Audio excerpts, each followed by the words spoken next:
Ingredients include a look behind the scenes, cook uncovered until hot, and proofs to taste. I would like, if I may, to take you on a strange journey. Once upon a time, there was a little girl.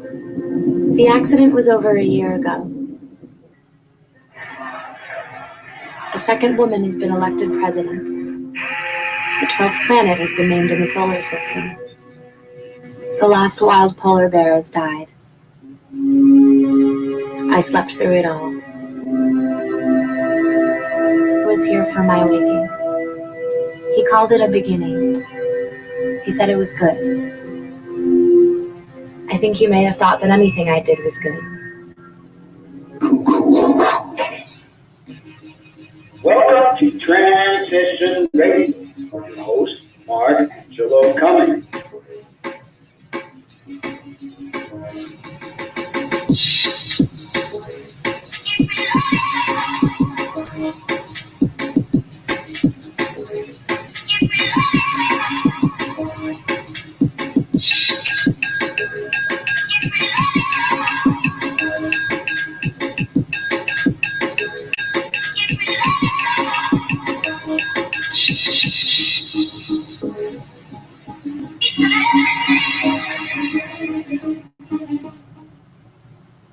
Well, good evening. Welcome to Transition Radio Show. My name is Mark Angelo, and welcome to all new viewers and subscribers, as well as the old and friends that have been with Transition Radio since the beginning.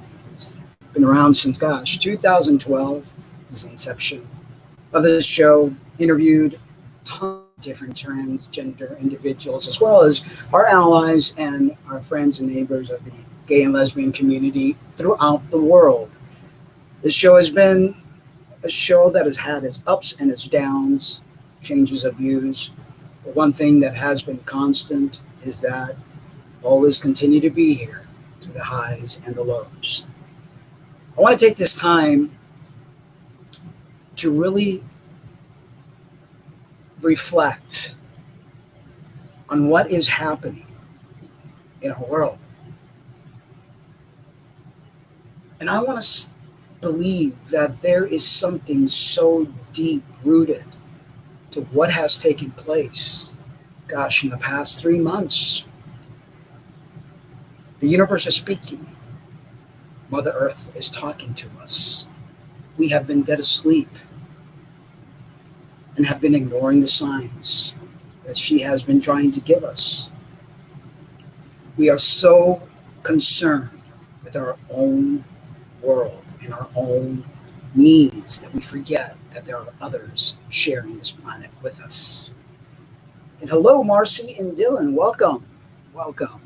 Now, I need some moderators here. So, Marcy, would you like to be a moderator as well as yourself, Dylan? I would love to be able to not have to worry about dealing with the babysitting aspect of having a show on YouTube. It seems that, people use YouTube as their punching bag. And I well know this because since the inception, I've had to deal with all sorts of stuff. But it makes it a lot better. So yes, definitely. Let me see here if I could do it here. I'm going to have to do it over here with the phone.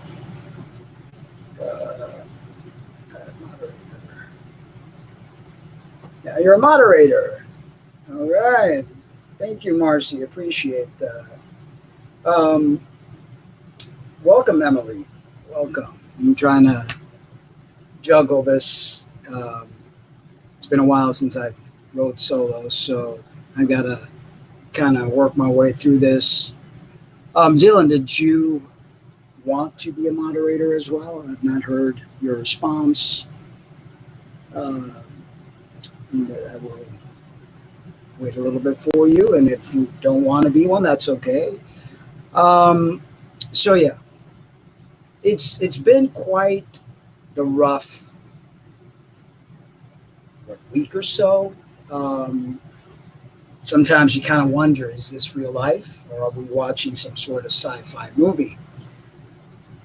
Okay, he says, okay, sure. So we're going to make you a moderator as well. There we go. Dylan Cole, I deem you a moderator as well. It's real life, what's taking place. I think that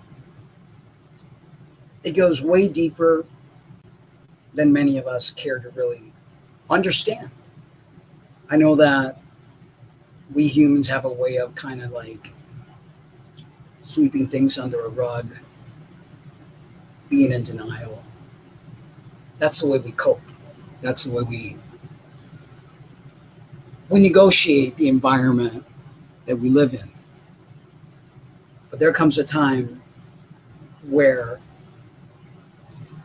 you can't do that anymore. Emily, I'm sorry. I mean, I know Dylan and I know Marcy. Marcy and I have actually interacted, and I just can't make. And I know you've been on chat a few times, but right now, two is good, Marcy and Dylan, and they're very consistent. So I need somebody that's going to be consistent and that I could trust. So thank you for, kind of like asking, but with time and I get to know you better, then definitely. Anyway, so we're dealing with very old wounds that I believe have been around for a very, very long time, even before human existence on this planet. And I know that's a little bit out there for many of you, but if we really dig deep into holy scriptures, and I'm not just talking about the Bible, I'm talking about Sumerian tablets and other very old books that have different messages than the status quo of religion these days. I believe that there is a very deep wound that has been swept under a rug, that has been ignored, and it can no longer be ignored. We have to face it. We have to deal with it. We have to heal from it. We have to understand that until we heal from these old wounds and we acknowledge, we see people for who they are, we understand their suffering, we can empathize with them, hold them in our space, and understand. Although it may be hard, because it's hard to walk in someone else's shoes unless you've been there. But you can at least try and be empathetic and give people the space that they need to heal, to reflect, to project. These are things that we have not been taught how to do. Because I believe that this generation has not been equipped with the ability to look at life, the life of others. Because this generation has been too much of a me generation, too much of what is in it for I. And we don't try to understand the life of others. And not because generation is a bad generation, it's just the cards you have been dealt. We have been living in a world where certain groups of people have had privileges, and their way has been the way of the land. They don't listen to others. They don't respect the beliefs of others. I mean, this country, for crying out loud, was founded on that concept that we forced the natives to believe a certain way and did not give them the respect they deserve to live their lives, to believe as they were taught to believe. But instead, we forced their ways on others. We all do this because that's been our status quo, that's been our programming. So when we take a look at what is actually happening in our world, it kind of makes your head spin. Because these are things that we've seen in movies, TV shows. These aren't things that really happen in real life. So we think. Then we take a closer look and ask the question, what is real life? Have we been living real life? Or has it been just a stage to keep us calm, to cuddle us from reality? And now that we can no longer run, hide, Pandora's box has opened, and real life is about to unfold, or is actually unfolding as we speak. Social morality appeals on trust. If we don't trust ourselves and each other, we can't heal. We can't have a social construct that works for everyone because we are being told how to think, how to feel, how to lead our lives based on a very small group of individuals. We don't take in consideration that there are many different ways of living and that we should not interfere with the way of life of others. But somehow, some way, big muscles, big military complex, push their ways in the lives and the countries of other people and make their way of life the only way of life.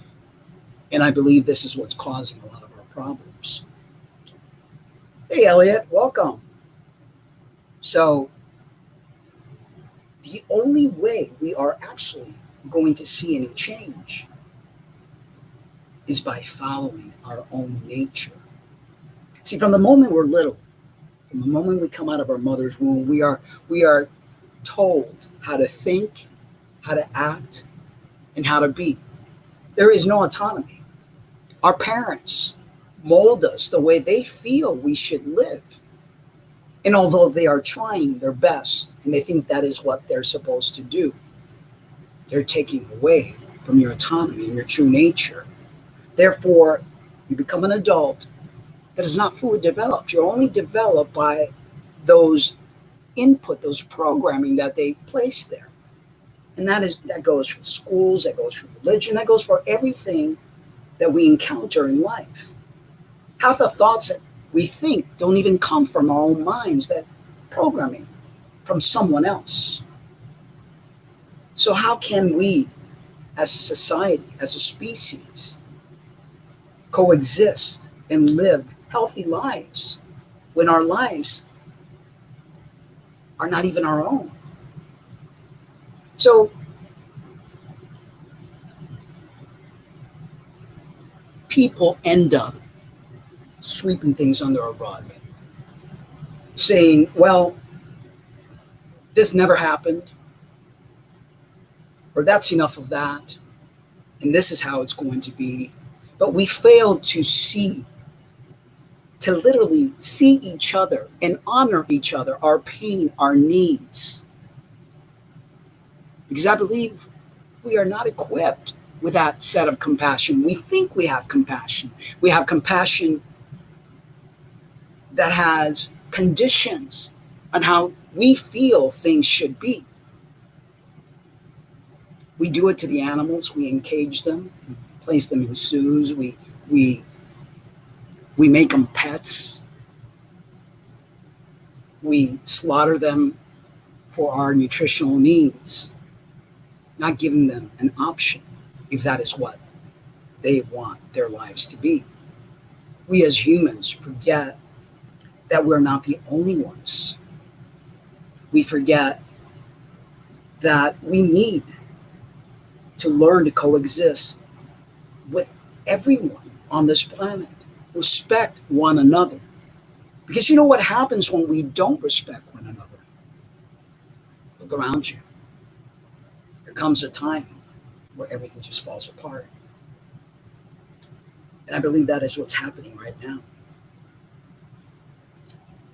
And Dylan says, even the fakest show is based off of something experienced in real life, human experience. When we see riots and racism on TV, it's based off stuff that has happened in some way or some form of prediction of what will take place.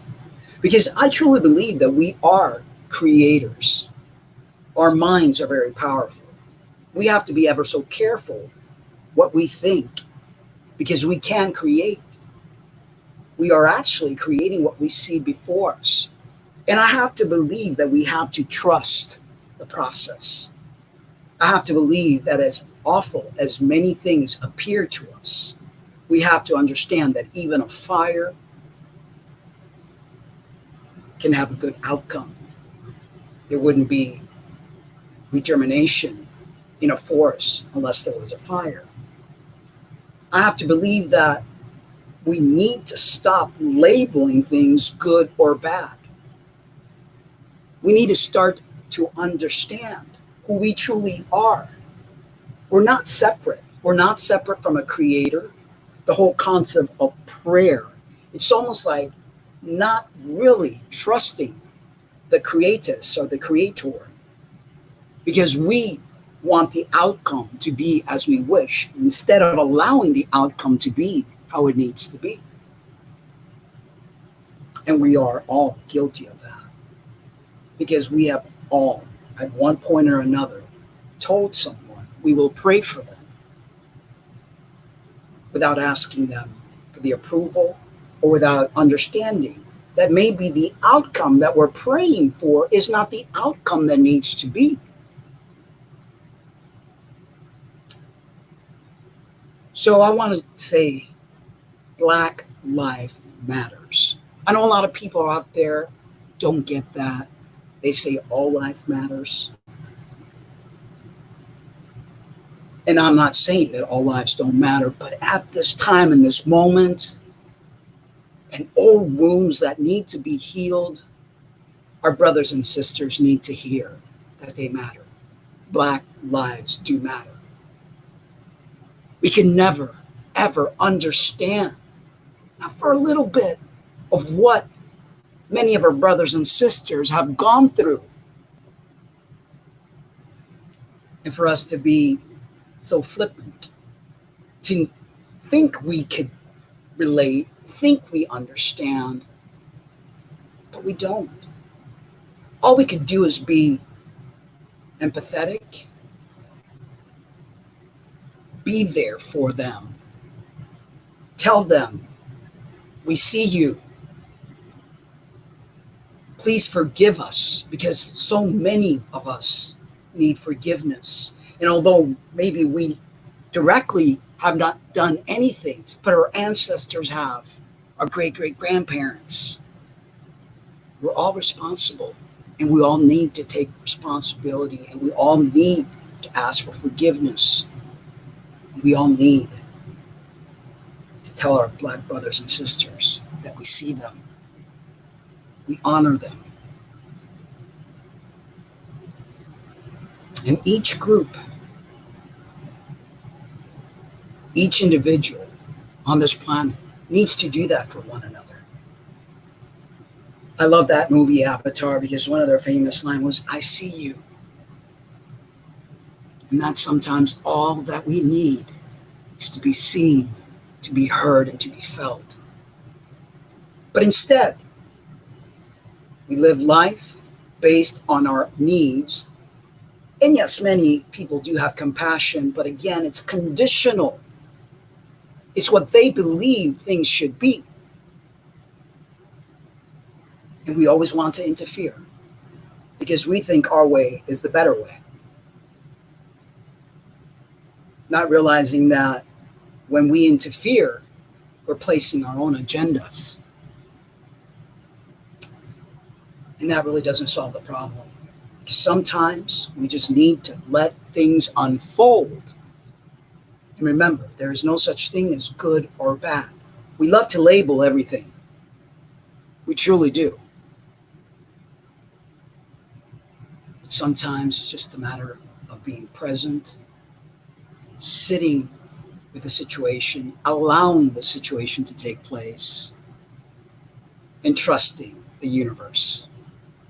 That what is taking place, what is happening in our world, is happening for a reason. Karma, one of the things that comes to mind. And not that karma is some sort of punishment, because it's not. Karma is just action, reaction. You do this, this happens. It's the way nature works. It's the way Mother has set this course of action. I don't claim to have all the answers. I grow, I evolve, I change daily. Just like a snake's skin sheds. That's what a growing and evolving human does. Stagnation is not the norm. If you look at Mother Earth and the way she sheds and the way things happen, all the weather conditions that you're seeing is Mother Earth's growing pain. It's what happens. We are part of nature. We do the same. Let's see, Dylan says, it's like begging some invisible force to solve your problems, and all you're doing is giving yourself false hope and no drive to try and change the situation yourself. Exactly. But there are people that believe that their way, their religion, their belief system is the only way, not realizing that they're being disrespectful to someone else's autonomy, to someone else's belief system.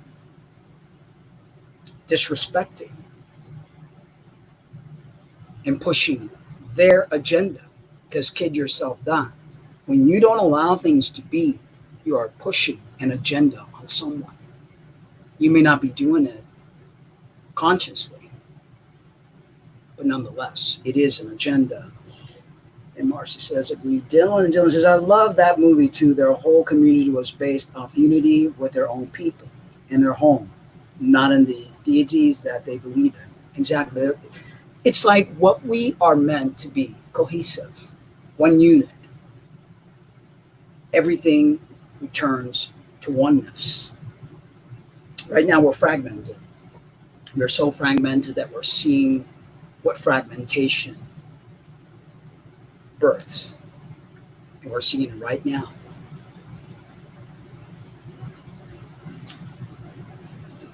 I want to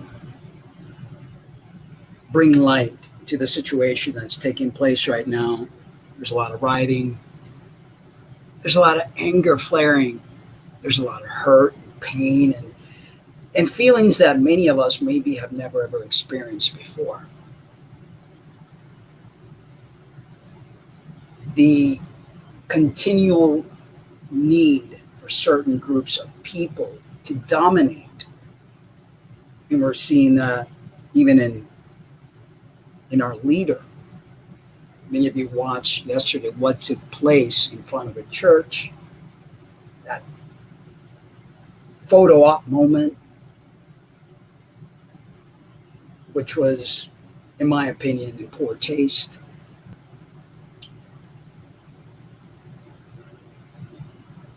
It is incredible to see the production play out, because kid yourself not. Life has become one big stage, and productions are all over the place. But we need to be kind. We need to have patience. We need to allow the ebb and flow of things to take place, because it is not up to us to judge it. And I know, and I'm guilty of that as well, we all tend to want to judge. I mean, it's in our nature. It's what we've been taught from the time we're little. And we see something, and right away we want to label it beautiful. We want to give it a name. It's a bird. It's a plane. It's Superman. Whatever. You know, we want to label things, and we want to judge things instead of just sitting with things and enjoying it without having to label it or judge it. And I think the sooner we learn to let things flow, sit with it, have compassion, I think the sooner we will heal as a species. Now, what's taken place with the riots and what we had to witness, a man literally being executed right before our very eyes, is not something that we should have ever had to experience. We are privy this day and age to have a phone, right? That it's like an instant camera and video, and people are able to capture events as they happen in real time. Thankfully for that real time, that those individuals that were performing that execution that we saw unfold right before our very eyes were able to be caught in camera, and hopefully will be able to be brought to justice. Now, there's a lot, and I'm going to speak about that in a little bit, a lot of individuals who don't believe that what actually happened was real. And that just makes my stomach turn. I used to be a conspiracy nut, and I know that it was probably my way of not believing that things could actually be true. Sometimes it's we have our own thing going on, and we create these conspiracies and scenarios to fit our perfect little world. But I'll get to that in a little bit. I want to talk about the police, officer friendly. Now, many of us believe that officer friendly is there for you and I. You know, that's what I used to believe, and I'm sure many of us believe that as well. But when you dig deep and you do your homework and you try to understand the workings of things, you find out the police was not created to protect and serve the population. I know, unbeknownst to us, we think that they are a public servant and they're there for us. But they were not created to stop crime. Not at least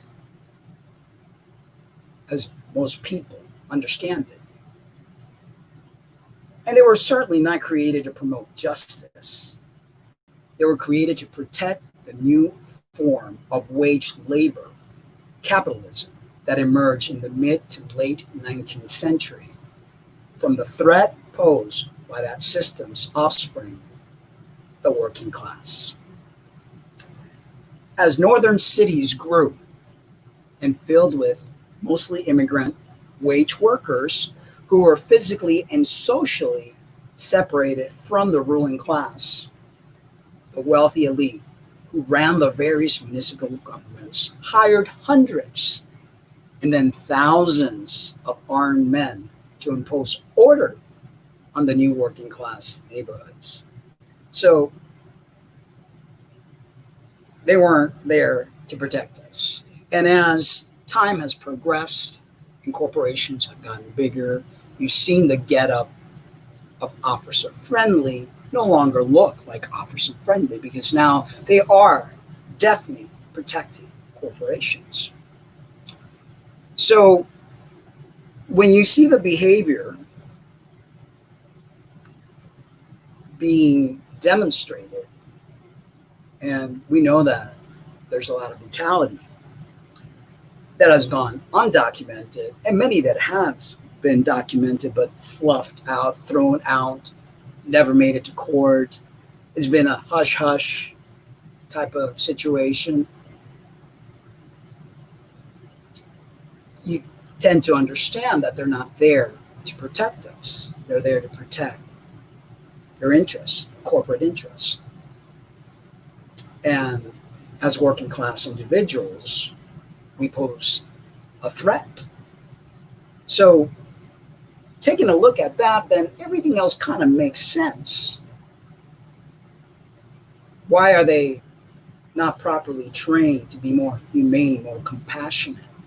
How many people have called the police on someone who's suicidal, on someone who's had mental condition, and the outcome has not been pretty because Officer Friendly is not equipped to deal with individuals with mental conditions.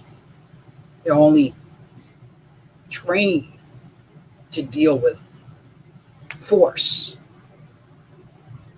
And look, I'm not saying that every police officer is bad, although I do have to understand that it is not the most high paying job out there, and that just about anyone without a criminal record, of course, or been caught, could actually be a police officer. So there's like this certain personality that they have and possess, need to control, need to be authoritative, kind of like the leader right now of this country. Very authoritative, I truly believe that he would be very happy being a dictator. I'm sure he dreams about that. And no judgment. We all have our flaws. We all have things that we deal with on a daily basis. And we're all playing our part here on the stage. But how can we heal if we don't take care of these things, these little things that make us tick, whether it comes from childhood trauma, which I believe every single one of us on this planet, this day and age, suffers from. So if we don't heal, we can't move forward. And we're going to continue to be faced with all these things that we're seeing ourselves facing. And Marcy says this goes deeper than just police corruption. The first medical examiner tried to save the cops, but by fudging the results. It is very deep. As I mentioned in the beginning of the show, that racism, all this corruption that we are seeing, and again, getting away from conspiracies, because I don't think conspiracies help anyone. I think that every group has an agenda, and that makes things very dangerous because we can never really look at the heart of the problem and would come with an agenda to try to unravel the problem. But definitely, it goes way deeper, maybe so deep that us humans who are at a certain level of self-actualization can't really see the bigger picture. And again, no judgment. We are all where we need to be. As much as we believe that we are all created equal, I believe that we are all at different levels of this journey. And again, no judgment. There's no one better than anyone else. We are just at different levels of understanding of growth, a spiritual awakening. So, how deep does this go? I think it goes very deep. And again, I don't have all the answers. I'm just here like everyone else. I'm on this ride. I'm trying to understand the ride. I've made a ton of mistakes. I'm sure I will continue to make a tons more. But that's part of being human. That's part of the reason we are here. So let's see, Dylan says, to control and prevent crime, but not to protect people, to use whatever force necessary to stop whatever had to be stopped. And, it is really sad that we as humans need to have figures in our lives to control us, to keep us aligned, to keep us behaving instead of being responsible, compassionate, learning to coexist with one another. So what happens when you don't allow autonomy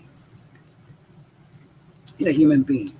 Well, when you don't allow a human being to develop, and this forced control is placed upon us, the outcome is what we're seeing today. And it repeats itself time and time again. And that to me is the definition of madness. Doing the same thing, expecting a different result. It doesn't work that way. We have to trust ourselves and each other. Trust the universe. That we don't have to control everything. We don't have to judge everything. And I know people will end up saying, well, that brings anarchy. But sometimes maybe that is what needs to happen for things to recenter itself. Too much to the left, we get a certain reaction. Too much to the right, we get a certain reaction. But we need to find that center. And that center doesn't come from forcing people to do things, forcing people to behave a certain manner, a certain way, telling people they're good, they're bad, forcing people to believe in a certain type of God, to believe in a certain type of holy book, instead of believing what lies within themselves, in that to have enough trust in the universe, in that source of all things, that everything will be as it should be. And so let's see, Emma says, I'm back. I hope internet issues. Okay, so let me open up this other thing here.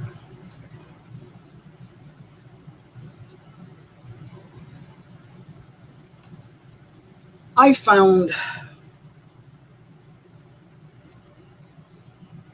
this whole photo opportunity to have had an agenda behind it.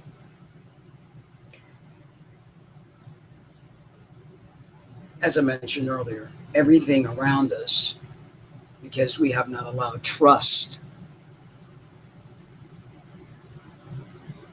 has an agenda. Be it a good agenda or a bad agenda, there's an agenda nonetheless. And when there's an agenda behind something, there can be an inorganic outcome because it's being forced. You're removing one problem and forcing another problem. So we have a photo op moment in front of a church with a prop at hand. Now, many of you have probably been hearing the same message from the leader of this country about churches. We like to open the churches on Easter, where churches need to be open. We have a photo op. So the church is known for a very long time. Many of you have heard of the Christian Crusades, what took place, how they forced their views, their God on other people at all costs. We're looking at a lot of bloodshed, a lot of people being burned at the stake, forcing an agenda on others.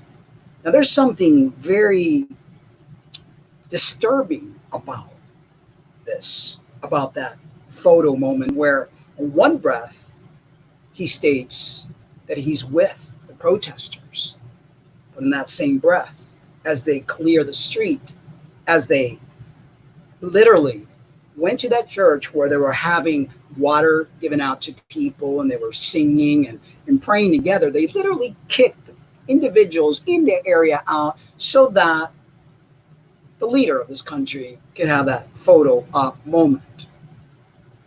Well, he proceeded to spew something that was not true because he was not for the peaceful protesters. On the contrary, a lot of peaceful protesters were hurt because of this photo op moment. You know, we live in a world right now that everything's about selfies and photo op and tweet and all this social media. And it's like we've created this egotistical,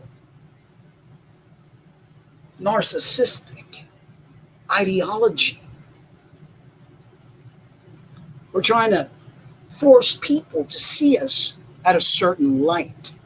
We want people's approval. And that stems from trauma, childhood trauma. We weren't given what we needed as a child. So as we get older, our entire life is based on trying to find that soothing, that approval, that thing that releases that dopamine that makes us feel good about ourselves because we don't really love ourselves. We love the image that we're creating, but we fail to understand what unconditional love truly is. And let's see here. Emily says, his face in general makes my stomach churn. He has a lot of different effects on a lot of different people. And those that have eyes to see could see right through the facade. Marcy says, the message that POTUS gave about dominating gave me a bad feeling in my gut, even the look on his face. Again, is that forceful? Is that known, forceful way? When the colonizers came and they forced their religion, forced their ways on the natives, on the indigenous people of the world. Because to them, the indigenous people were savages. And they needed to be more like the colonizers.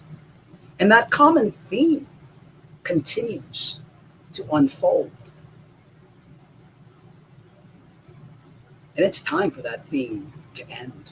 And I truly believe, that karma is going to change the way things have been. Because enough is enough, you know? Very much so, enough is enough. They talk about the Antichrist, right?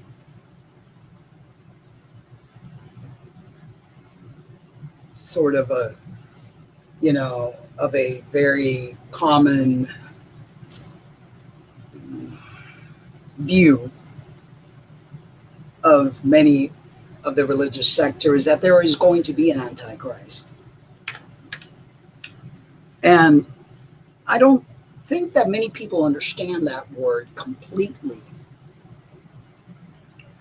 But if I were to pinpoint what an Antichrist is any individual that tries to disrupt the flow, the natural flow of life, of an individual that has an agenda, and that agenda does not include the well-being of all, but only of a chosen few. So I don't believe there's just one Antichrist. I think the system, the colonizing, this whole concept of being better. We know better than you because we're civilized and you're not. You know, this supremacist that we're seeing, this privileged, who believe that their way is better than others. That, to me, is the Antichrist, because Christ and all the avatars, great prophets, have all kind of had the same message. Unconditional love, do not be of this world, the kingdom is within you. Why do you marvel at what I do? You will do greater things than I. You know, the union, the unconditional love and understanding, the breaking free from dogma, agendas, and colonization. The opposite of all that, to me, would be the Antichrist. It's kind of like the movie The Matrix, where you see all these Mr. Smiths coming forward and multiplying. men in suits. So,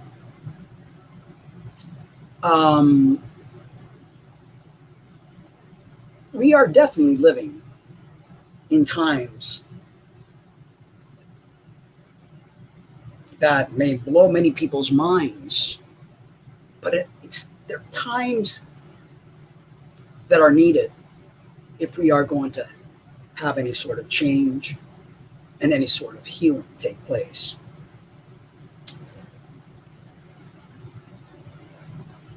One of the things that I've kind of been a little bit disgusted with, and I started talking about it earlier, is all this conspiracies. There's a conspiracy for everything. I mean, it's to the point where it has become a bit repulsive because people just don't have the trust that things happen in life because they're happening. No. They have to create this drama. They have to create all sorts of scenarios. To me, we're like programmed sheeple when we believe that everything is conspiracy, yet these conspiracy theories think they're very much awake. To me, it's heartless, careless, it's robotic. To believe that all this suffering has been planned to take your freedom away. As if you have any freedom to start off with. That's the illusion. So,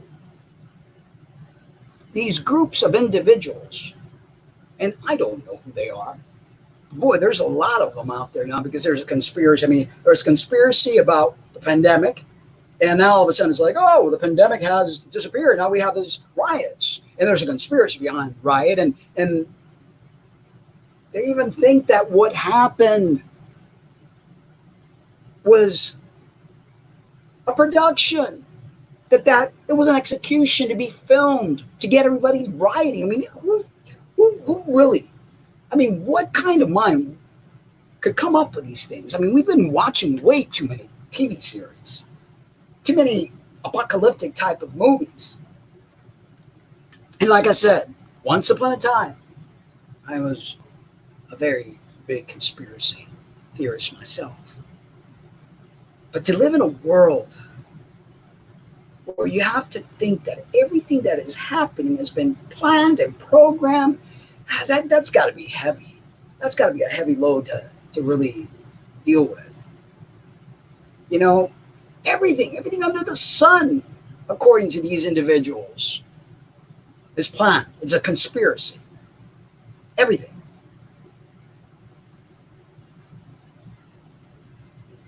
And I believe that everything happens for a reason.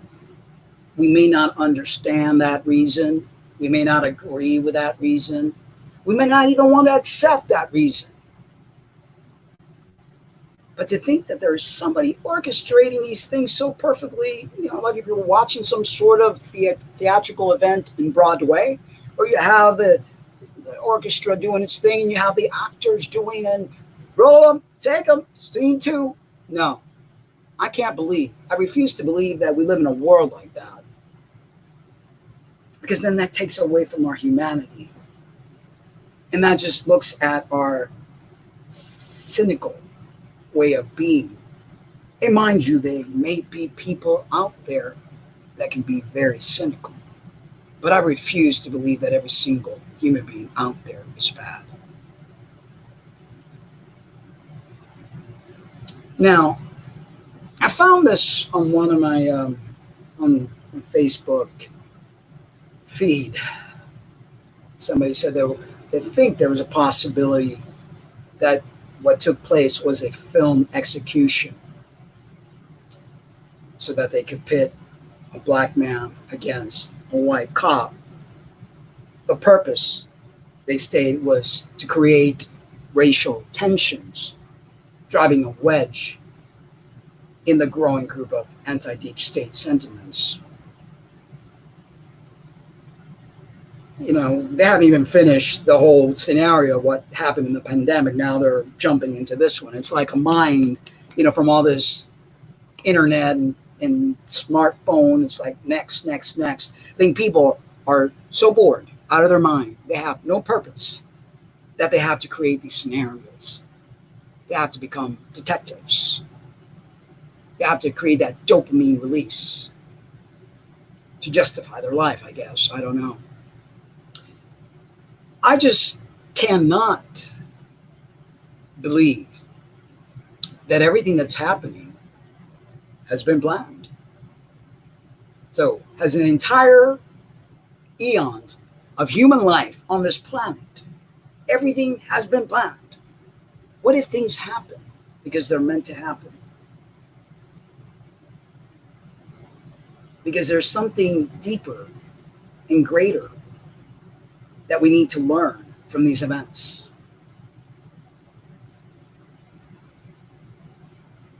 I tend to think that more so than to give such power to individuals so that they can control you. You've already given up your control. You know? You've already given up the so-called freedom and don't even know it.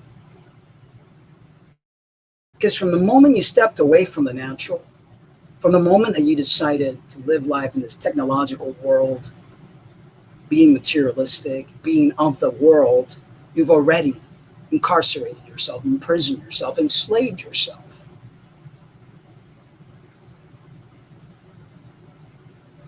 So it makes absolutely no sense.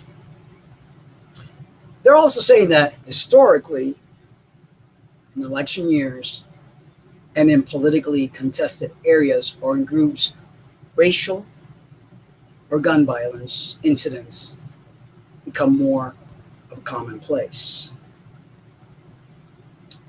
I tend to believe that we, our own minds, the way we think creates what plays out on the stage. We are creator gods. And the way we feel and the way we think actually make things happen. So instead of blaming a group of individuals, if you're going to point your finger at someone, we should point that finger to ourselves. You know, but again, everything's about politics to most people.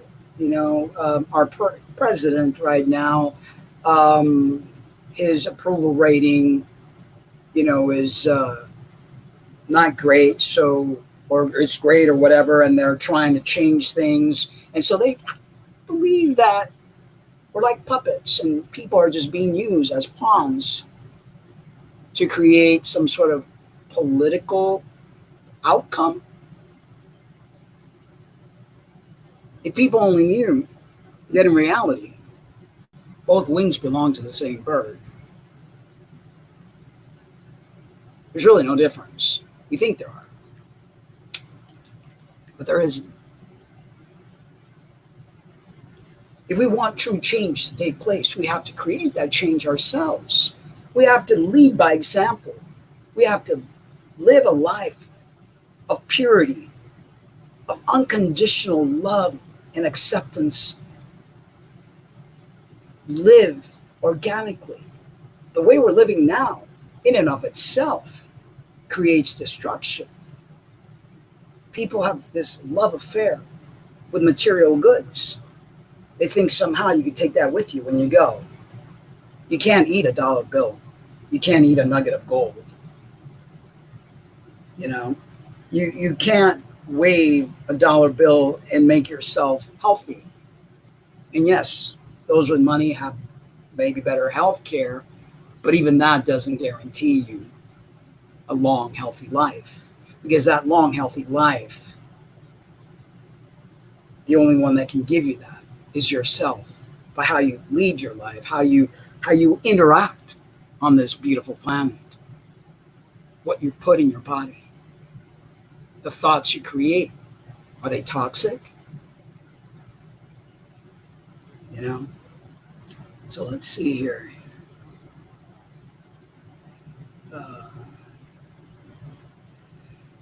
Let's see. Dylan says, one global issue to the next, never taking time to appreciate peace in between. Exactly, because we've become our gadgets. What's next? What's next? All this influx of information, constantly. It's It's creating madness. There's no peace. The only way we're going to find that peace is if we stop fearing and start trusting, start healing ourselves from within. So Marcy says, I've noticed the left thinks the right has started a conspiracy, and right thinks the left has started a conspiracy, when it's just the world. It's truly that evil. Everyone wants to blame. One side blames one side, and the other side blames another side. And we need to stop that, because in reality, there's not one side versus another. We're all humans. We all breathe the same air. If our water gets polluted, we all drink from that water. If our air gets polluted, we all breathe from that air. And until we make peace first with ourselves, because I believe a lot of this battle that we're seeing play out outside of us stems from inside. We've got to take responsibility.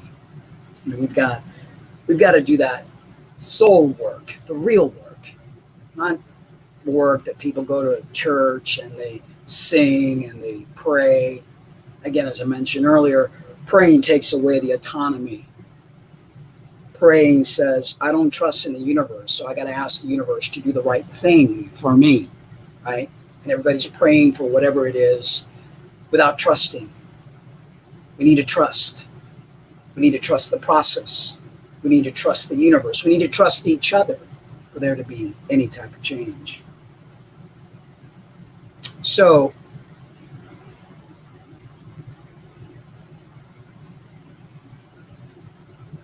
these so-called conspiracies, in my opinion, all they do is create more division. I mean, they're even saying that the guy that was apprehended, the cop that was apprehended, is not the same guy. That the whole story goes that Mr. Floyd and the cop knew each other, and it's just all these different scenarios that are being put out there, disrespecting family, disrespecting the pain that many in the Black community are feeling right now, because it hits home. There was this video I watched yesterday where this Black woman was videotaping a Black man getting ready to be arrested. They had him on his knees. And they had all these cops. I mean, I'm talking about maybe like 12, 15 cops around this one guy with his hand behind his head. He had no weapon. The girl was crying as she was videotaping this because she lost her boyfriend to a cop killing. So she's traumatized, and she's telling the guy, please don't move. And she's like, why do you all have your guns out? He's not armed. So this is very traumatic for our brothers and sisters in the Black community. Yet a lot of white individuals don't see it as such, because they have not walked a mile in a Black person's shoes. They have not felt what our Black brothers and sisters have felt. They don't have compassion, although they believe they do and they say they do, but they really don't.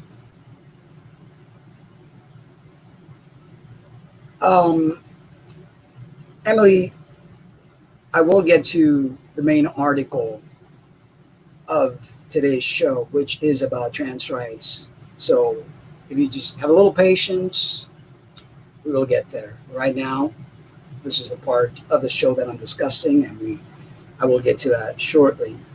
So the lack of patience in people, the me now, I came here for this particular reason. Why aren't you giving me what I want? We need to stop that, because the world does not revolve around one person. We need to learn to have compassion as individuals, patience, responsibility. So all this conspiracy craziness that I just have zero tolerance for, because it's gotten to the point where it's pretty repulsive, extremely repulsive.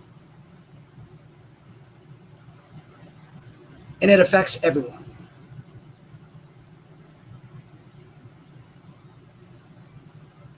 When you're in the service, one of the things they teach you is you don't leave a man behind, a man or a woman behind. One person messes up, everyone else gets punished for it.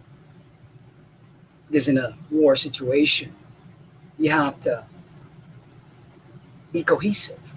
One person steps out of line, puts everybody else's life in danger. And I don't understand why we don't work that way in the world, understanding that if I hurt, you hurt. If you hurt, I hurt. We're all in it together. The illusion is a separation. And this is why we have what we have. This is why we live in the world that we're living in. Because people don't understand that in order for us to evolve, we must be cohesive. We must learn to behave as a team. We need to respect one another. We need to see one another.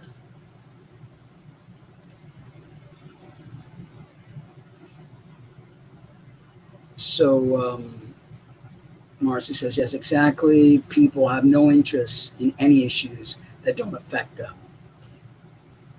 And usually a lot of people have an agenda behind the issues that they want to put forth. And that's why they invest a lot of their time judging, discriminating, hurting others, because somehow they feel hurt. I mean, we see it in our leader, how he fights with reporters. When somebody doesn't praise him, he lashes out. And we usually see that behavior in children because they're not developed. They're not self-actualized. They're still living in the me, I. And again, no judgment, because everyone is where they're going to be. But when you're a leader of a country, you definitely need to be self-actualized, or we're in trouble, as we're seeing that unfold. Dylan says, it's truly terrible, and I've been shaken ever since Floyd video, even more with the riots getting closer and closer to where friends and families are living. I just can't understand. And it is very hard to understand, Dylan, no doubt, very difficult to understand. But, I'm a big believer that everything happens for a reason. We may not always know the reason. We may not understand it. We may fear it.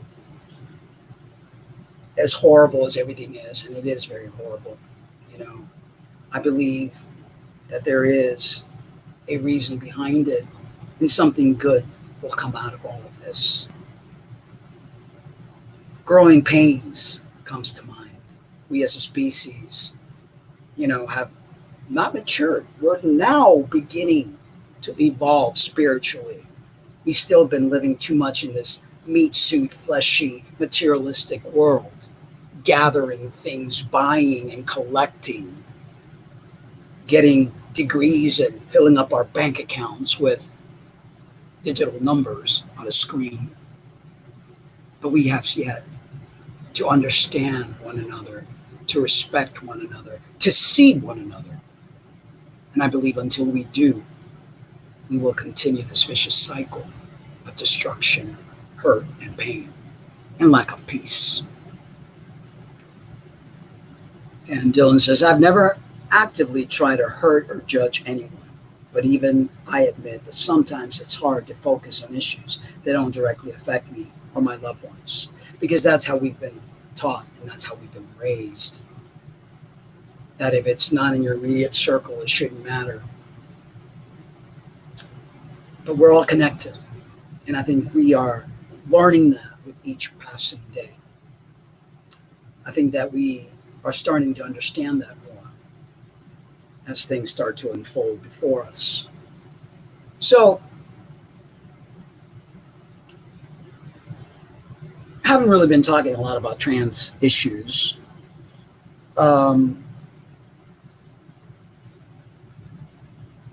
There's not because I don't think that trans issues are not important. I believe that every issue is important. When we cut ourselves, we all bleed, we all feel, and we all have the right to be heard and seen. And in saying that, those of us in the LGBT community have undergone a lot of pain, a lot of suffering, a lot of discrimination, a lot of trauma, a lot of violence. Sometimes we do our own self-loathing that continues the vicious cycle. And I think we too need to heal. We too need to move past certain things in order to find peace. I am no one to tell anyone how to live their life, how to heal, because that's individual. You've got to find that path. You've got to find that way.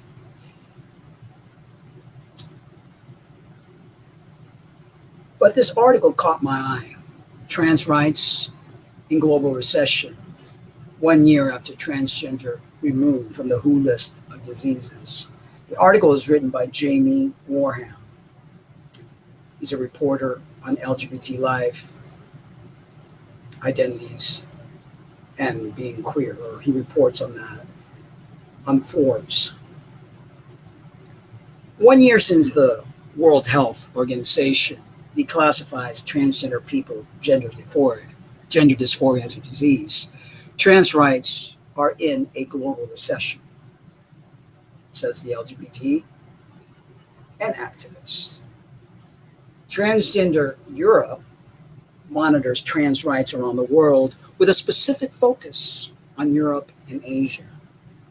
They tell me that despite numerous improvements in some countries over recent years, trans rights are in recession. The picture is diverse, and some countries are moving forward, but we also see a lot of stagnation and recession. Health Officer Leo Mulio Alvarez tells the writer. They've also become the latest in a line of European and global LGBT organizations to point out that this latest pandemic crisis is providing a pretense for governments to roll back trans rights. Quote, the rollback in rights we are seeing is getting even more with this pandemic situation.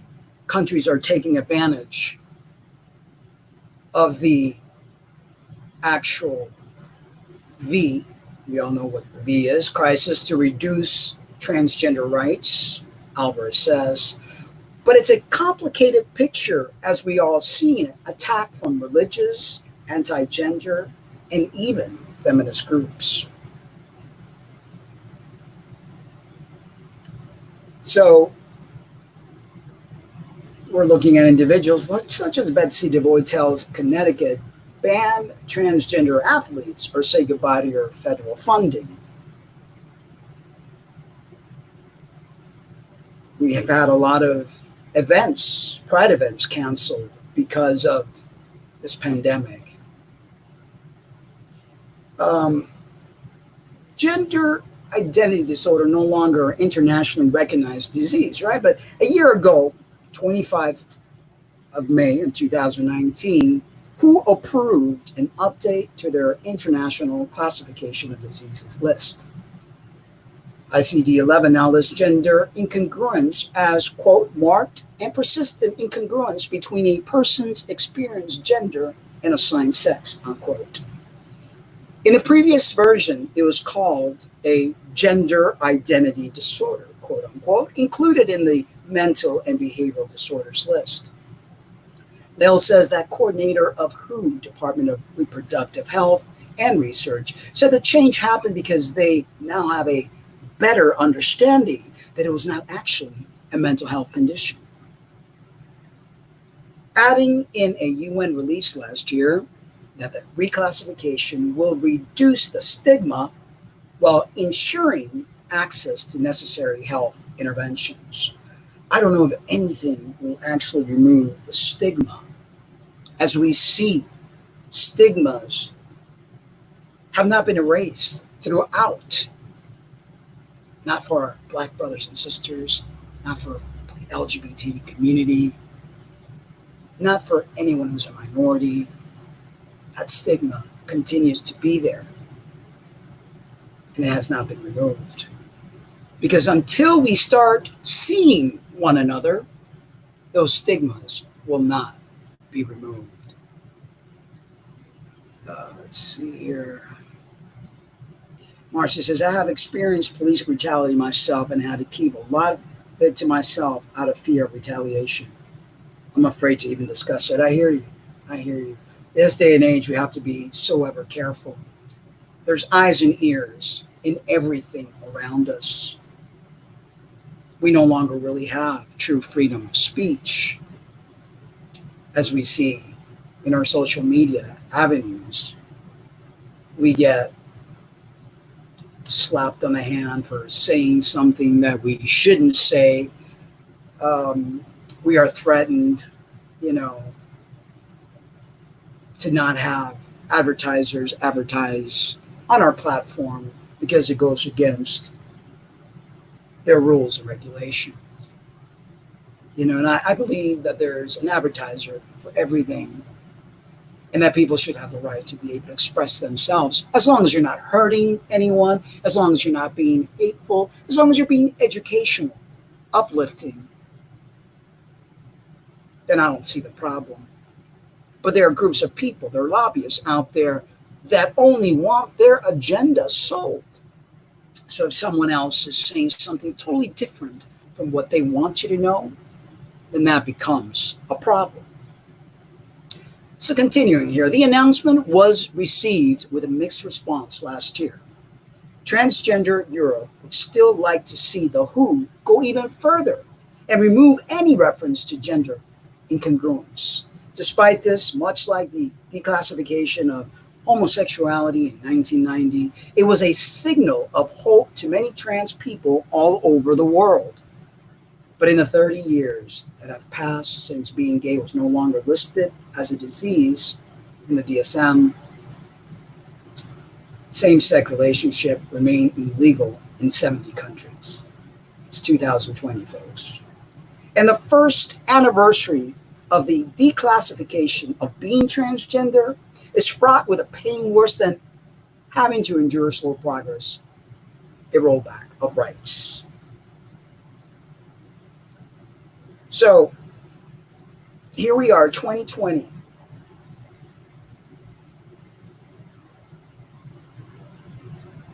And people still are not being seen. They're not being heard. They're not being respected. There's an agenda that says, if you don't look like me, then you're dangerous. If you don't have the same type of sex as me, then you're a perv. You don't belong. You're going to rot in some proverbial place that they've created to instill fear. When that is so furthest from the truth, because there is a place for all of us in nature. The universe does not judge you the way mankind judges us. But in order for us to heal, we need to understand that. And we need to understand that, yes, words hurt, and they hurt a lot. But we cannot give people that kind of power over our lives. And when we take our power back and we find peace in who we are, when we lead our life autonomously, going forward with your healing,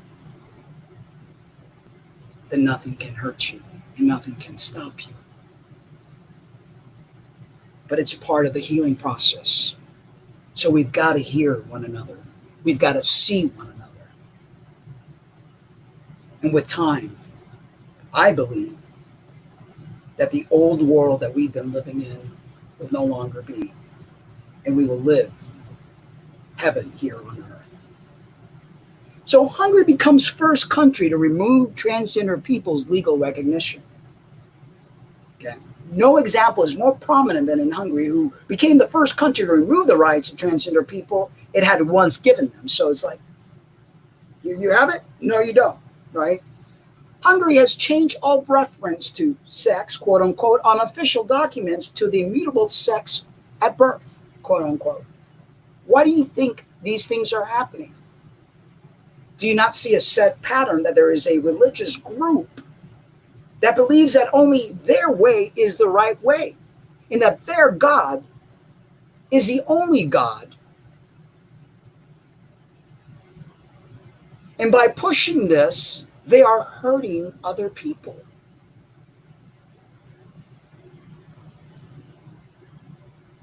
The first time this kind of block has been used in law, one which could set a worldwide precedent. That's pretty scary, folks. Many of us transitioned a long time ago. And to remotely think that our rights could be taken away, and especially in the environment that we are living this day and age, kind of sends a little bit of a chill down my spine.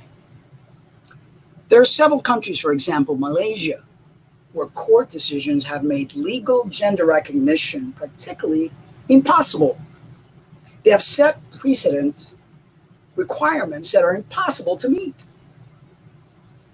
Katrin Hugenbell, advocacy director of ILGA Europe, tells the writer of this article, but this kind of legislative block had not occurred before, where the existing legal identity categories were explicitly changed to make the gender marker immutable.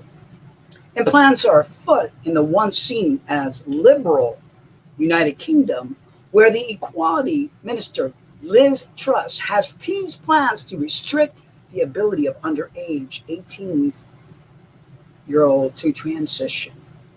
It's just one of many reasons the UK continues to fall down the European ranking of LGBT rights that it once sat at the top of. And again, who do we have to blame for this? There's a lot of groups of people who have even infiltrated within the trans community. And we know there's a lot of individuals in the trans community and the LGBT community who wave the conservative flag, whose message is that message. And they don't realize that they're harming not only others, but they're also harming themselves. Nations still have time to update their laws in line with the WHO guidelines. The deadlines for which set by the UN is January 2022. But though transgender Europe remains hopeful, they are aware of a steep road ahead. So we are really dealing with a lot as a species, a lot as different communities. But it's time for us to step up, to be kind to one another, to see one another, to heal within ourselves. Because I can't heal you, you can't heal me. That responsibility falls within ourselves. We need to do the work. We need to do the true spiritual work, not the fast food chain, go to church, pray and your Bible and all that stuff. That to me is fast food. You need to do the real work, the things that are really going to change your spirit. And Brianna joins us. Hello, Brianna. Let's see here. Dylan says, as long as it's not completely demedicalized, otherwise certain covered health needs will be more difficult to access. I associate disease with physical sickness, and at least glad that it isn't considered as one anymore. Let's Let's see here. Dylan also says, why are we judging people by gender or sex? Both are created to coexist together. It just doesn't make sense. Exactly. Exactly. Brianna, last show we had, Linda no longer wants to be part of the show. She's never really been in love with the whole idea of being in front of the camera. She was doing it before because of me. And with all that's happening in the world, and it's just, a lot for certain individuals to take. So she decided to step away. A lot of times the comments can be hurtful, and it's not her ordeal. Transition radio has been my baby since 2012. This is what I do. This is what I love to do. And, I'm going to keep going forward with the show. I'm also looking for guests to interview. I want to create a little section called Your Life Matters, where if the person doesn't want to be an entire hour on the show and they just want to share a little bit about themselves, what they've done in life that has, made them feel good, or whatever they've done to actually help others. I think it's important for us to showcase the positive. We're always looking at the negative. It's like we're drawn to drama as a species. And I think it's time to put the negative aside. Doesn't mean we don't see it, we don't acknowledge it, but we don't live in it. I believe when there's a problem, we need to own it, feel it, try to solve it if we can. Some things are not solvable, not in the sense of this 3D world. We also have to trust the greater picture. And,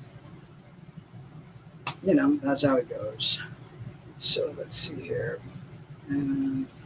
Marcy says, humans have become so mean-spirited. We see it daily on social media and everyday life. You say something someone doesn't like and they attack. It's really sad, because that's exactly what takes place. And I think, again, it's internal. I've learned that I can't take what people say personally, because it's not about me, it's about them. They're dealing with something. When you take it personal, you bring yourself down to that frequency, to that vibration, which is what brings disorders, diseases, and all sorts of things. So we need to not take what people say personal, have a more sense of compassion. I try to, and I'm not perfect at it, still growing, but I try to understand that, okay, this person must be in a lot of pain for them to say what they just said. They must be going through something that I don't understand, or it's not for me to understand, because we all have our journey, our challenges that we have to face. And I think we heal by healing ourselves. It's points of light, that kind of thing. Of course, she's still living with me. We're married. She's like sitting right there on the sofa on the computer. I can't turn, well, maybe I could turn the camera. No, it's okay. Or maybe you could I am here. Yeah, I am here. she's there. People love drama, I tell you. Who is that? Well, first Emily and then Brianna. Couples don't always do things together, and there's passions that one has that the other may not have. And that's something that couples need to respect. This is my love. This is my passion. And I've had it for a very long time. So I'm not going to stop. I'm not going to stop at all. It's what I do. And yeah. I am here, though. So. Yeah. To let people know. Yeah, it's just she doesn't want to do the show anymore. This has happened several times where she stops wanting to do the show, and it's like, doesn't have the passion for it that I do. Like I said, I've been doing this since 2012. used to have a radio show and this TV show. I've done even at times daily shows, 2 shows a day. It's, it's my passion. I was going to eventually be a reporter, and then I became an occupational therapist instead. But journalism has always been my thing. Broadcasting has always been my thing. Oh yeah, we got married January 10th, remarried. That's actually because we had gotten divorced, and it's just back and forth. Anyway, so let's see if I have anything else for today.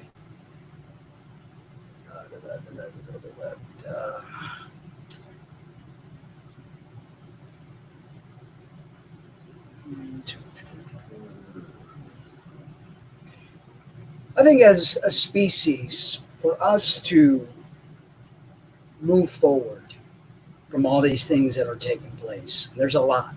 And I believe a lot more is going to take place because it's part of our growing pains. The old no longer works. And you know what happens when something new embarks? There's a lot of catastrophe, a lot of disorder, things happen. But in order for us to transcend our emotions, our spirit nature, we need to have compassion. And I know that is hard for many to have. Seriously, not judgment. But you tell someone, okay, have compassion. People have compassion to a certain degree because they've never really been taught to have compassion. Not everyone has anyway. I mean, a lot of parents are too busy working, putting food on the table, paying the bills.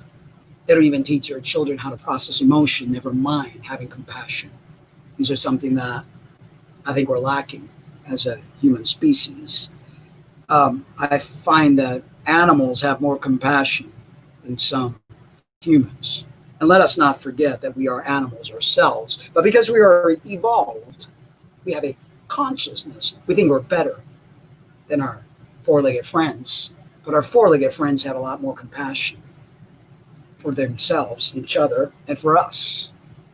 We've become sort of like robotic, very robotic. It's it's pretty sad. Gratitude is something that many of us fail to have. It's always, what's next?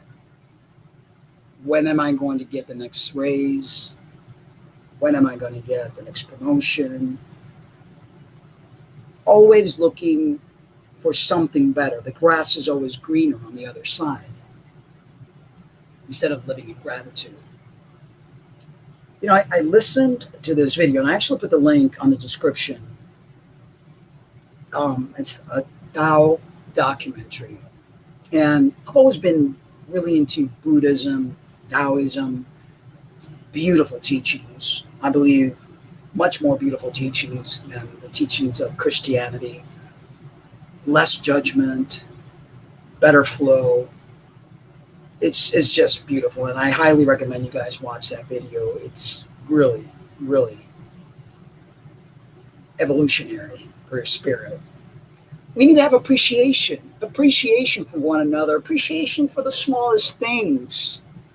We've lost that because we live in such a material-filled world that we're always looking for the fastest, the newest, the betterest, if that's even a word, gadget.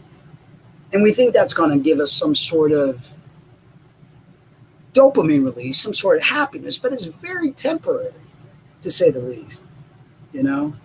Very temporary. So, inspiration. We need to learn to be each other's inspiration. Respect each other's belief, views, and understand that we're not stagnant. We're ever evolving and moving beings. In order for self-transcendence, we need to have admiration for one another, admiration for the traits that help us be better people, not the admirations of individuals that are driven by ego.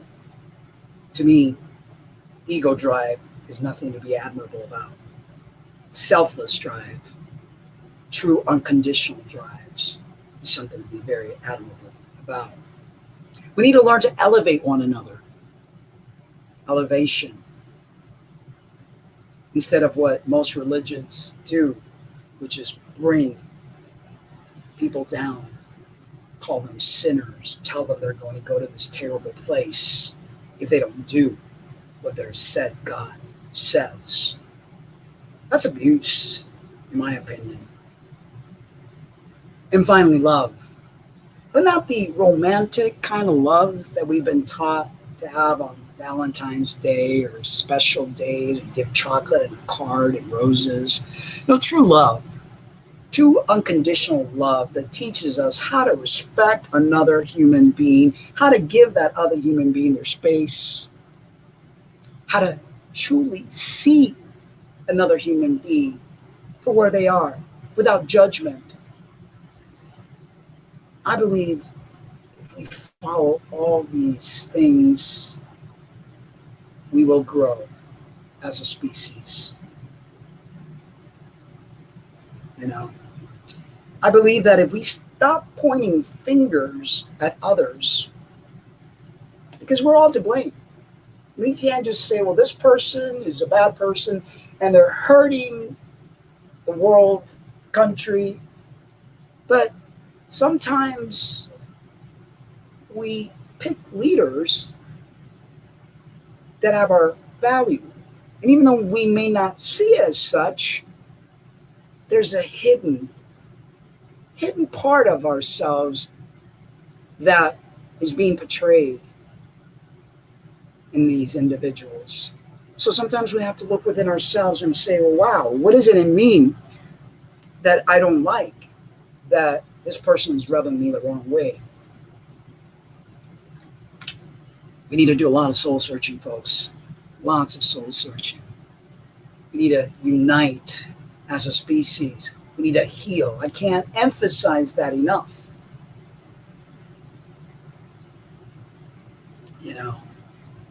It's easy to point fingers. It's easy to say this, that, and the other. This person should be doing that, and they should be doing the other. And they're making my life miserable, and blah, blah, blah, blah, blah. What are you doing about it? I always say, if you're going to present a problem, you better come with a solution to the table. Because it's easy to point fingers. It's easy to find faults. But until you start looking within, start reflecting, and start coming from a place of love, not judgment. And that goes for all the religious, and that goes for everyone out there. We need to do the work. We need to do the healing in order for the world, the stage that we see before us, changes. Until we change, nothing else changes. And that's how it works. And I hope that people start to realize that. I hope that people start to really go in deep. And like I said, I'm far from perfect. These last 3 months have taught me a lot. It really have. It's really taught me so much. I don't think I'm the same person, that I was. And I'm always growing and changing and evolving and flip-flopping, like people like to say. But seeing what has taken place, what has unfolded right before my very eyes, sometimes I have to shake my head and go, is this real? Am I watching something on a big screen? But seeing what has unfolded has really made me go in deeper and try to really understand things. Like I said, I used to be a conspiracy theorist. embarrassed. And when I see the anger that unfolds on Facebook pages, on Twitter, YouTube videos, and I shake my head and I say to myself, wow, Mark, that used to be you. So I refuse to live my life that way. I refuse to believe that there's a boogeyman out there waiting to get us, that everything that is being done to us, that our freedoms are being taken away, that blah, blah, blah, blah. No. There's a reason behind everything that's happening. You either start to understand and evolve and grow with the changing world, or you're going to be left behind like the dinosaurs. And let's see here. Okay, Dylan says, we were all put on this earth to provide companionship for each other. Hating each other is the exact opposite. We are all humans, no matter how different. Exactly, and being different is what's beautiful, you know? It's what makes it, you know, rather beautiful. You know, complaining, pointing fingers, demanding, you know, and I refuse to give a stage. Emily, I'm not ignoring you, but every comment that you have put on here, you know, is inflammatory. And I see you, I respect you, and I understand where you're at. But my goal with Transition Radio is to try to focus on the goodness. Yes, I may point out a problem, but I will always try to bring a solution. And the things that you are pointing out here, you know, I don't have a solution for it. I think that everything will work itself out. I think that once we work within ourselves, solutions will start to appear. I believe that as horrible as the world looks right now, I believe that we will come together. As a species, we will evolve, we will change the way things are. And Prophecy End of Days joins us, and I will be ending the show real shortly here, but I do want to acknowledge you. Thank you for tuning in. And you said, why do a lot of people think you have to be clones of them in order to get along with them? Why can't we all have our opinions and still get along? Let's live and let live. And very true. We each have a way of thinking. I think that as magnets, you know, alike, was it negative repels the positive or something near that nature.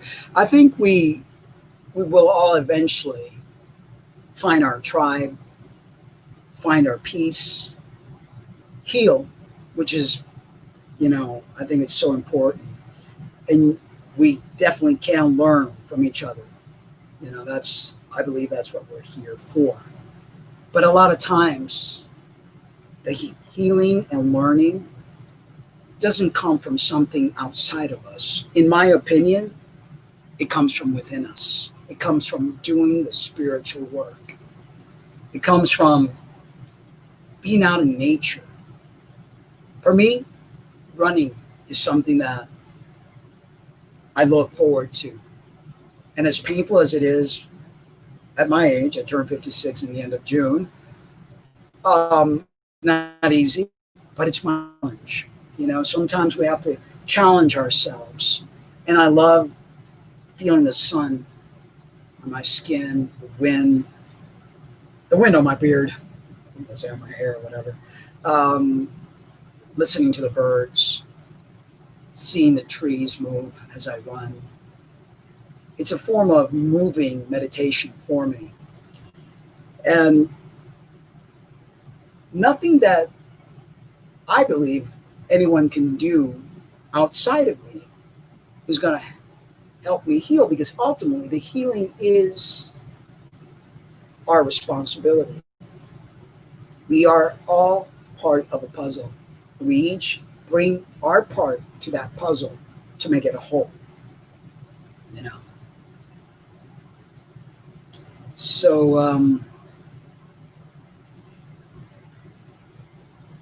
let's see. So it's just not the topic of the stream today. Yeah, I mean, you know, again, human beings, we are the way we are, you know, and again, no judgment. Each little puzzle piece is needed to make the whole. We're all at different levels of pain, of healing, of anger, of fear. We're all at different levels. But I believe that the time that we're living now is an important time. So I truly believe that no matter what happens, no matter what unfolds on the stage, is going to be for the betterment of the whole. And there is so much pain out there right now, so much confusion. All we could do, meditate, try to accept the good, the bad, and the ugly, and understand that we don't always have control. Letting go is probably the best thing that we can do. And let's see, Dylan says, Emily, this seems to be a more generalized discussion about issues in the world as a whole. And while those things are important discussion points, they aren't specific to the topic of the chat. Thank you, Dylan. That's exactly, I couldn't have said it better myself. See, sometimes, you know, people don't understand that certain things said on chat could stray away from what I'm trying to relay. And I appreciate every comment. Like I said, I'm even wanting to have a segment where people could either call in or you could do a video chat here on the show where you share parts of your life that you find that are important, you know, just letting your voice be heard, you know, which I think it's important in general. But sometimes, you know, trying to relay what I want to relay to you guys, and then trying to stay away from skewing the atmosphere of the show with negativity is something that I, you know, and I got Dylan and Marcia as my new moderators. So thank you guys so much for keeping the chat room on point, positive, and safe, because I want this to be a safe place for us all.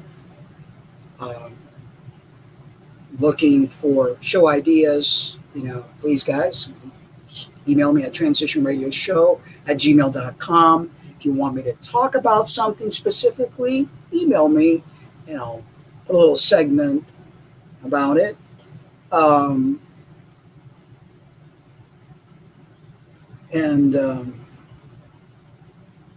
The topic is transgression, yes, and I spoke about it, but we were moving on. And let's see. So not what this time around, they progressed to being able to fight and then being kicked out when Trump first. Yeah, you know, I'm trying to stay away from certain words and certain things that will do a little bot thing that, you know, does not allow the show to get views. I'm trying to keep it in a sense of educational, but at the same time helpful without just being some sort of pouting fest.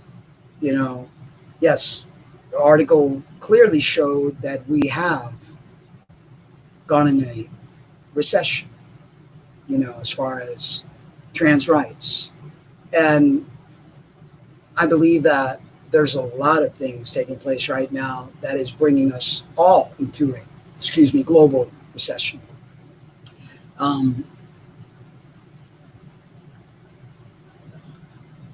It's a different world from when President Obama was in office to the world we have now. But we need to lead by example. We need to think and create the world that we want to see. Pointing fingers, complaining, I don't believe that solves anything. I think we need to be that change that we want to see. Finding ways, finding ways to heal. And yes, prophecy, end of days, we're all affected. Every single one of us is affected. One bleeds, we all bleed. One hurts, we all hurt. So anyway, guys, I think that's going to be it for today. If you're new to the channel, please remember to subscribe if you wish. Hit the notification button. I'm not sure if this is going to be the time that I'm going to do this all the time, but for now, it looks like it might work. Again, if you're interested in being on the show, whether you just want to be on the little 15-minute or so segment or you want to be interviewed, I want to touch upon many topics that are important, a lot of spirituality, a lot of nutrition, fitness, and things of that nature, which is my love as well. Talk about a lot of the current LGBT issues and current issues in the world. It's very important. There's not a topic I don't want to cover, as long as it's a topic that's going to be helpful, which is what the whole concept of the show is about. It's about love. It's about, helping each other grow, seeing each other, forgiving one another. There's enough wars out there. There's enough violence, hatred,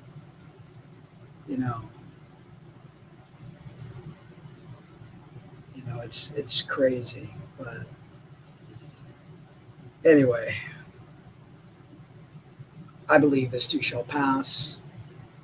I believe that we need to change the way we live, or we will continue to make the same mistakes. And if we continue to make mistakes, we're going to continue to see the same outcome. That doesn't help, because I believe we're better than that. I believe every single one of us has light inside of them. And although many of us have been hurt from a very young age, whether by our own families, friends, neighbors, acquaintances, priests, pastors, you name it, we've all had to deal with certain traumas. I believe that our job here on this planet is to be able to repair that damage that has been done, evolve and move away from these lower frequencies. I wish nothing but the best for every single one of you. I wish that our empowerment comes sooner than later. I wish for us to see one another, truly see one another, truly understand and respect one another. We may not fully agree all the time, and that's okay. We could agree to disagree. We need to learn to be civil. And anger has a place. I know many of us have been angry, are angry right now. It has a place in that healing process. But we must remember not to live there forever. Take your time. We all have to be in certain stages for whatever period of time for that repair to take place. But please, don't stay in that anger, resentment, fearful stage. Because the concept is to grow, to evolve, to lead life by example. By you leading life by example is how you help others. We shouldn't have this Christ complex as many people do. They believe that they're there to help others heal. I don't believe so. I believe this is a self journey. What we see might help us understand certain things, but I'm responsible for my healing. You're responsible for your healing. And together, as a puzzle piece is put together we can make things happen. But no one individual, no one entity can do it all. We're all in it together. All right, so I'll read a few more. I've actually been living prophecy end of days in this fifth wheel since about this in August of last year. We're living in in Portland, Oregon, and moved to Arizona. So it's not an RV, it's a fifth wheel. And, with the way things are in the world, I think that's the smartest thing to do. You don't pay as much to live in a mobile home, where we live in a mobile home, not having to fork out for high rent, and things of that nature. Pandemic has really not, affected us in ways that maybe affected other people. I'm used to being a minimalist and pretty much have been living as if there's been a pandemic for a long time. So I think we've pretty much adapted. Dylan says, thanks, Mark, for dealing with with that comment. Not used to this status yet. Wasn't sure how. You did great, Dylan. Thank you so much. And Marcia says, she went too far. I love this chat because it always has been a safe space to share opinions and views, but insults help no one, right? We're all under stress right now. We can at least be kind. And that's all we can be, is kind, respectful, understanding, not allowing the tempers to flare. It's easy to allow the tempers to flare.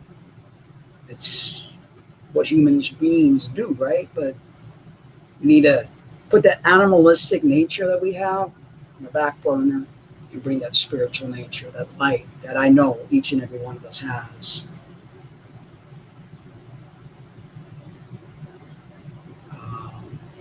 Yeah, it was pretty rainy in Portland. It's been pretty sunny here consistently. Since we moved here, we might have had maybe like 5 rainy days, although now I think we're going to be heading to monsoon season. Don't know, but definitely love it here. Bit hot at times. We've had temperatures as high as 110, I think, something like that. But I take that over rainy Portland any day of the week. Dylan says, I would be if people would stop stuffing stuff in my closet. Minimalist. Well, you could always take the stuff that's in your closet and give it to those that are less fortunate. Stuff. I have a saying, if you don't use it within a couple of months and it's just sitting there, you ain't going to use it. Usually people have clothes that they like, and that's, you wear the same thing over and over again. You have a closet full of clothes and drawers full of clothes, but you never wear it. It's just there. So, I believe like a cluttered closet leads to a cluttered mind, a cluttered soul. Minimalism is something that I find is good for me. We're all at different levels, and I can appreciate that. But for me, being a minimalist is awesome. Anyway, I think that's it for now. All right, so guys, thank you so much for tuning in. Remember, subscribe, hit the notification button. If you like what you see and you enjoy, you could either become a Patreon. All that information is on the description, or a one-time donation to Google Pay. And all that information is also in the description area. Really appreciate you guys very much. be kind. Be kind. Be in love with life, and each other. I know it's not easy, but it's the way and the path. We need to love one another. The phone number is if people wanted to call in and chat, but the show is over, Emily, and I'll see you guys next Tuesday, 4 p.m. Arizona time. Be well. Yeah, let's see here. I'm going to add this little ending.